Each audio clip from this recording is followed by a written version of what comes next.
Bonjour à tous, j'espère que vous allez bien. Tout d'abord, tradition oblige, je vous souhaite une excellente année 2024, plein de bonheur et de réussite. Donc voilà, maintenant que j'ai placé le cadre, fait mon discours de principal, on peut passer à la vidéo. Cela fait maintenant 5 ans que l'on ne peut plus le nier, mais New Balance est totalement revenu dans le game du streetwear et plus principalement dans celui de la sneakers. Alors vous allez me dire qu'ils s'en sont déjà vraiment partis, voire même éloignés. Oui, c'est vrai, il n'y a rien à dire là-dessus. Mais on ne peut pas ignorer non plus que l'évolution de la marque de ces dernières années a en partie rebattu les cartes dans le sneakers game. Entre modèle à succès, casting de qualité, évolution en partie de son identité et aussi un peu de chance, New Balance a définitivement rayé de la carte Puma et Reebok dans la course au numéro 3 derrière les mastodontes américains et allemands, et peut même pour certains plus regarder devant eux que dans le rétroviseur. Et donc je trouvais intéressant de faire une rétrospective sur cette évolution et d'apporter un peu de nostalgie dans votre journée. Alors posez-vous confortablement dans votre canapé, mettez-vous en mode confinement, Covid, les rues de Paris vides, et revoyons ensemble l'évolution de New Balance de ces dernières années.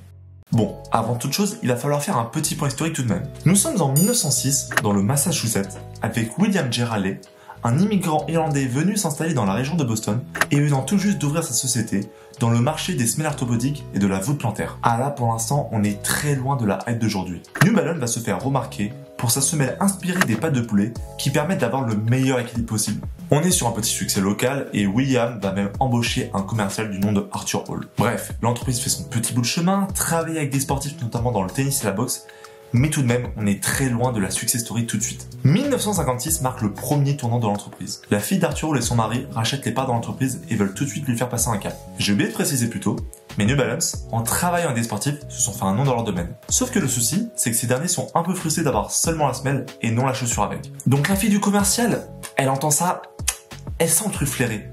Elle sent que la semelle ce n'est pas assez et qu'il y a un marché bien plus vaste derrière. Résultat, en 1962, la Sparkler sort, une chaussure de course à pied révolutionnaire pour l'époque, car on peut non seulement mesurer sa longueur de pied, mais également sa largeur, qui permet d'avoir le meilleur confort possible. Et c'est ce confort qui sera l'atout principal de la marque, qui encore aujourd'hui propose sur certaines de ses gammes de mesurer la largeur de pied. Donc voilà, je préférais préciser ça.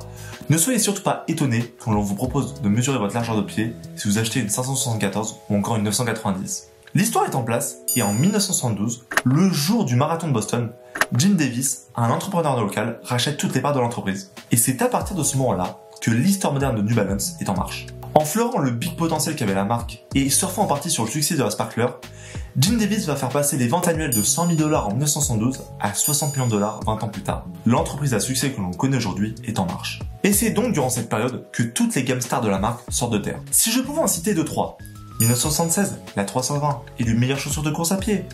La 574, une de ses gammes les plus célèbres. La 420, etc., etc., etc. Tout ce que l'on connaît de New Balance, ce qui va faire sa renommée par la suite est en partie grâce à son mec. Mais c'est aussi à ce moment-là que sortent les 990. En 1982 plus précisément. Pour la petite anecdote, c'est la première paire qui va atteindre le seuil symbolique des 100 $ de vente. Alors effectivement, quand on compare à notre époque, ça fout un petit peu le somme. Mais rappelons-le, on est seulement au début des années 80. Cette gamme est la parfaite représentation de ce qu'est New Balance. Made in USA, un coloré gris un peu terne, la dad shoes par excellence. On est aujourd'hui à la 6e version de cette gamme et pas une seule ne dévie de cette identité si propre à la marque. Bon, après, on va pas se le cacher. New Balance à ce moment-là, ils font pas arriver grand monde. Les mastodontes de marché dominent tout sur leur passage, investissent massivement dans le marketing et sont très créatifs pour l'époque. Et ça, c'est un point important. Bah oui, en effet, dans les années 90, Nike et Reebok, ils te sortent une paire par an. Et quand tu vois les 13 premières Air Jordan, il y a eu très peu de flops. Tout cela amène très peu de place à la concurrence, mais en fin de compte, New Balance, ils s'en foutent un petit peu. Attention, hein, je n'étais pas né à ce moment-là pour le prouver, mais il y a quelques signes qui le montrent. Le marketing et le sponsoring sont quasiment inexistants. Et alors, s'ils existent, il est très calculé, aucune tentation d'une délocalisation de ses usines en Asie, et une créativité toujours axée autour de ses dad shoes et de son coloris bien terne. Ces gammes sont sobres, produites localement, de qualité, et vendues à un prix très élevé. On pourrait même avancer des arguments politiques, comme quoi la marque voulait rester élitiste, car aux États-Unis, les hommes qui ont de l'argent, ce sont les hommes blancs, mais bon, on va rester seulement à cette petite hypothèse. En fin de compte, New Balance, c'est une marque pour les riches, consommé par les riches et valorisé par les riches. Si tu portes New Balance, les personnalités publiques les plus proches de toi sont Steve Jobs ou encore Barack Obama, alors que si tu portes une autre marque, ce seront plutôt Shaquille O'Neal, Run DMC, Michael Jordan. Ce n'est pas la même Amérique, après laquelle est la meilleure, ça c'est un tout autre débat. On est au final au début des années 2010, et ma foi, New Balance, ils ont fait un peu de chemin et ils sont très bien là où ils sont. Ils font 2 milliards de chiffres d'affaires, ils maîtrisent leur point de vente, leur image de marque est toujours respectée, jamais écornée. Mais en interne, on commence à bouger un peu quand même. L'adagio et le coloriterme, c'est bien, mais bon, on s'ennuie un petit peu. Mais avant leur renaissance, tout aurait pu ne jamais arriver à cause d'une simple phrase dans une interview. Nous sommes en 2016, en plein dans la campagne pour les élections présidentielles américaines. Alors, tu ne t'intéresses pas forcément à la politique, c'est dire si tu connais le nom de ton premier ministre. Mais bon, les élections américaines, c'est un peu l'entertainment, ils sont marrants, et en plus de ça, les Américains, ils sont un peu capables de tout. Et cela tombe bien, car en cette année-là, un homme d'affaires américain tente un défi fou, celui de devenir le nouveau président des États-Unis avec autant d'expérience politique que la mienne. Je parle effectivement de Donald Trump, un homme intelligent, maîtrisant la communication non violente, d'un sang-froid implacable, un homme de goût finalement. Bon, le résultat on s'en fout, tout le monde est déçu, sauf les racistes du Nebraska, mais ce qui revient souvent sur la table, c'est un accord du Pacifique sur le libre-échange signé par Barack Obama, fermement critiqué par Donald Trump, et par le vice-président de New Balance, Mathieu Breton, qui va lâcher au cours d'une interview avec le Wall Street Journal cette phrase « Avec le président élu Donald Trump, nous avons le sentiment que les choses vont bouger dans le bon sens. » Ah là, c'est une belle boulette. Celle-là, personne ne l'avait vu venir.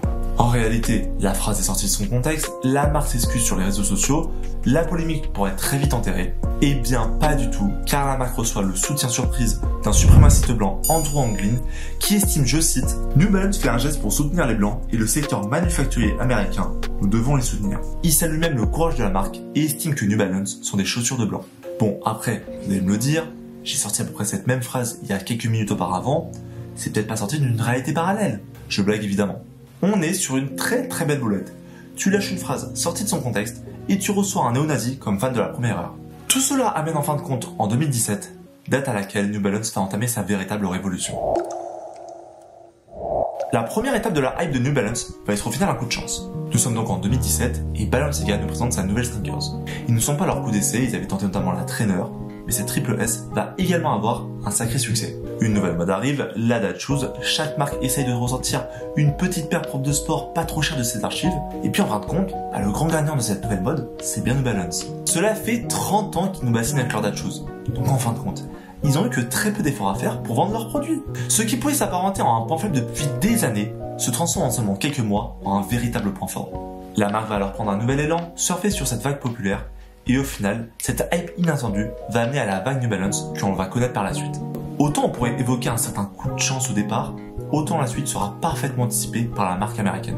Le point clé de cette transformation, c'est la création d'un casting de très grande qualité. À l'instar de Nike, New Balance va s'en inspirer afin d'enchaîner des collaborations réussies, notamment pour booster la sortie de nouveaux modèles. Elle va alors se lier avec des designers confirmés dans le milieu.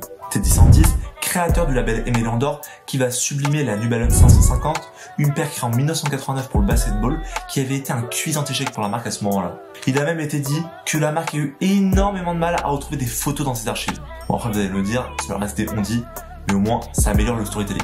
Teddy Santis va devenir par la suite le directeur créatif de la gamme Made in USA, signe d'une très bonne collaboration. Justin Sander, un Canadien qui va créer son blog John en 2006. Bon d'ailleurs, si quelqu'un peut me dire pourquoi 4J, pas 2 ou 3, ce serait bien, moi je comprends pas trop.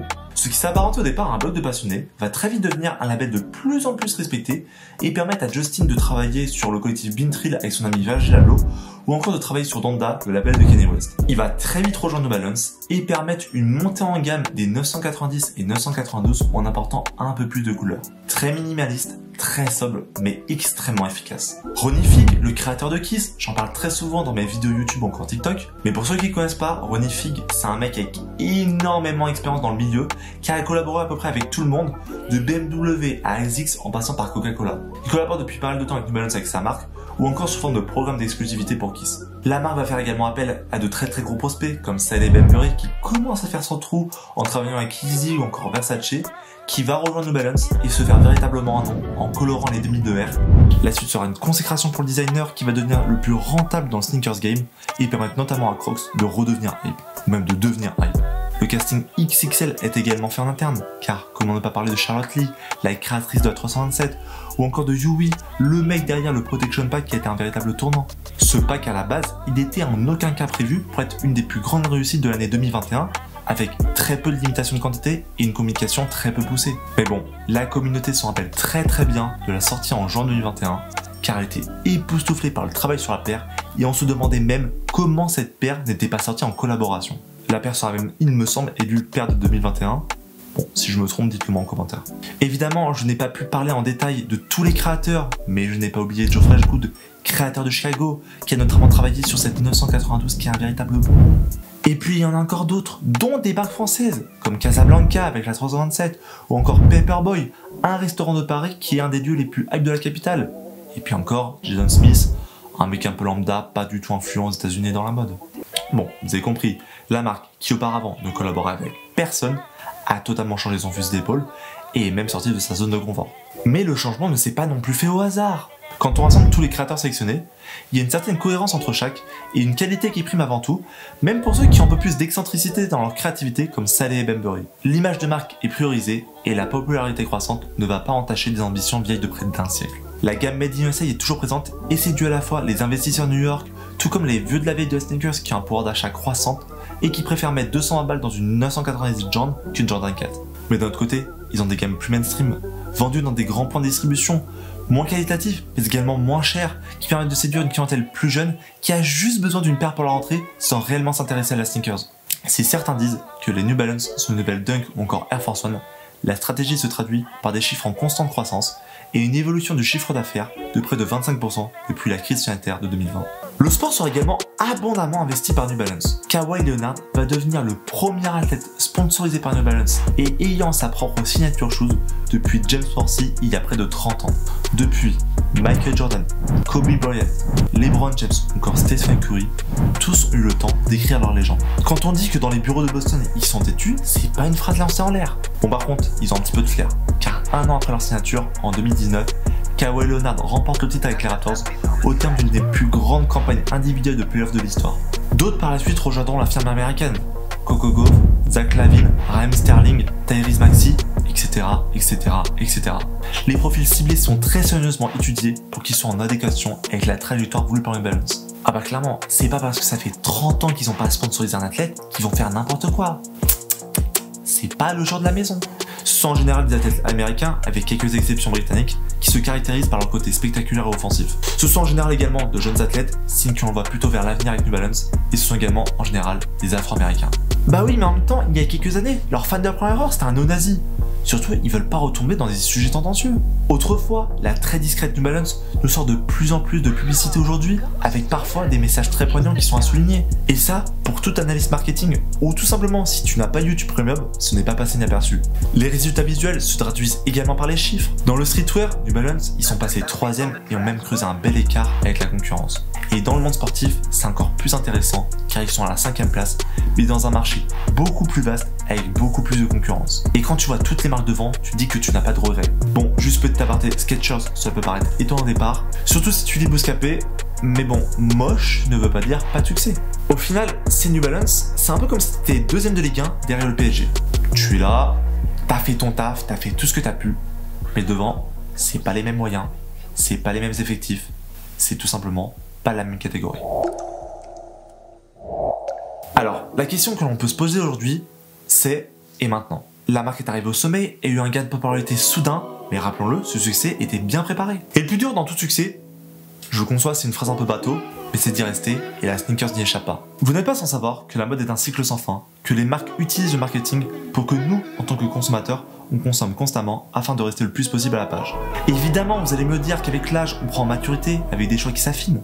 Effectivement, mais essayez de vous rappeler comment vous habillez il y a 1, 2, 3 ans, et vous allez voir que malgré tout, votre style s'adapte d'une façon ou d'une autre, en partie à la mode du moment. C'est donc ce défi auquel New Balance va s'attaquer, celui de rester compétitif, en ne s'éloignant pas trop loin de leur ADN. Est-ce que la chute sera aussi soudaine, comme a pu reconnaître Reebok ces dernières décennies, ou restera-t-elle l'éternel outsider en 3e position, comme peut l'être Adidas juste devant elle? Seul l'avenir nous le dira. Voilà, c'est tout ce que j'avais à dire sur New Balance et sur son évolution de ces dernières années. Dites-moi ce que vous en avez pensé, et ajoutez même quelle paire de New Balance vous touche un peu plus que les autres. Je ne sais pas si on reverra de suite une autre marque connaître une ascension aussi fulgurante, mais en tout cas ce que l'on sait, c'est que le streetwear nous surprendra toujours. Sur ce, n'hésitez pas à vous abonner et à lâcher un petit pouce bleu, cela fait toujours plaisir. Je ne sais pas quand est-ce que l'on se reverra, bientôt, pas bientôt, demandez peut-être à votre meilleur ami, Il vous indiquera peut-être s'il y aura une autre vidéo.